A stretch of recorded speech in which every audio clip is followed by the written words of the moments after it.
boy tried to reawaken Piano's interest in playing, but Piano just brooded and missed notes and wouldn't work his pedal. And, well, how would you feel if you were Piano? After a while, Piano stopped playing altogether. And then it happened. The boy's mother bought him a shiny new Grand. And Grand and Piano didn't get along very well. They jockeyed for position in the room. Piano got scratched up a bit in the scuffle. The house just wasn't big enough for both. I'm afraid we'll have to get rid of this piece of junk. Piece of junk. That's the thanks you get for... Well, what's the use of staying where you're not wanted?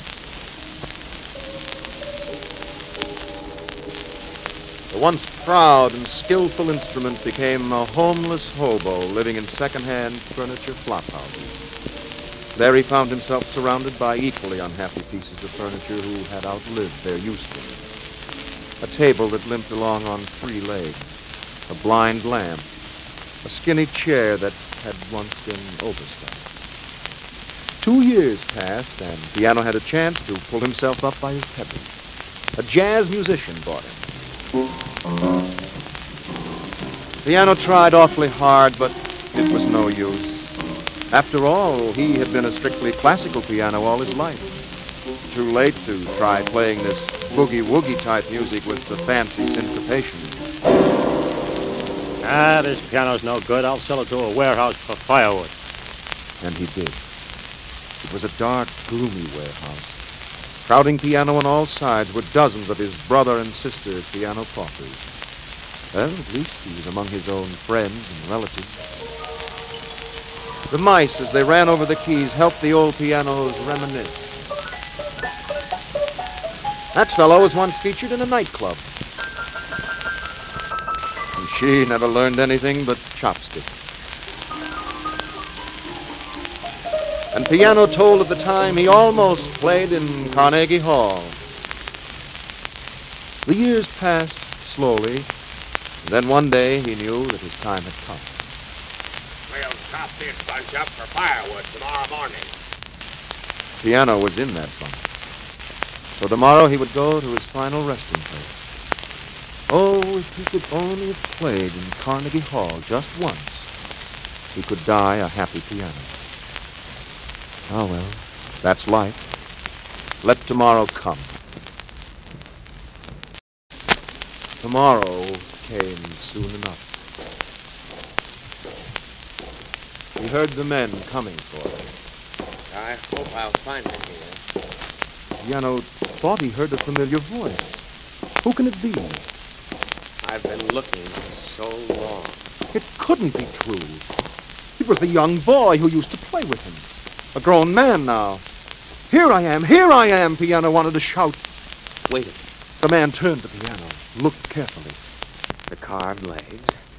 Scratch marks. I wonder. It's so hard to tell with all this dust on it. Well, there's one sure way to find out.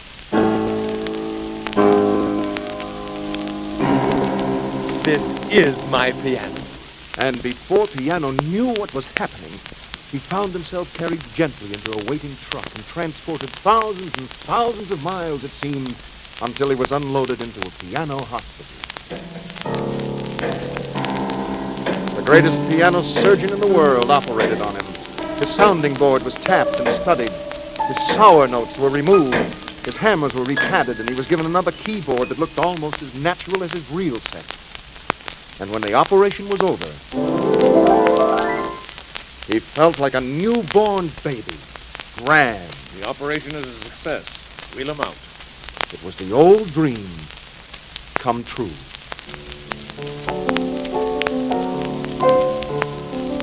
For Piano found himself wheeled out on the stage of Carnegie Hall.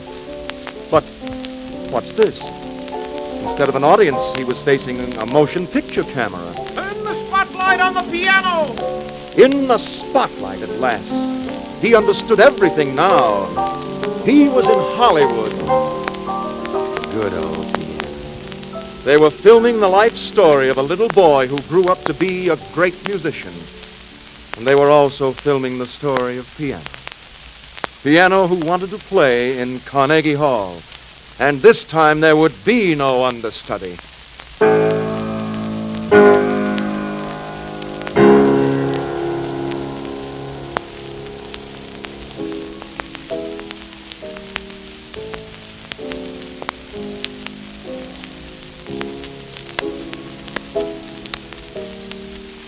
Piano played as he had never played before. And when his moment of glory was over, the great musician took him home and gave him an honored place in the living room. There was another little boy in the house, the great musician's son. And Piano soon found himself playing scales again. But old Piano didn't care. He was enjoying his second childhood.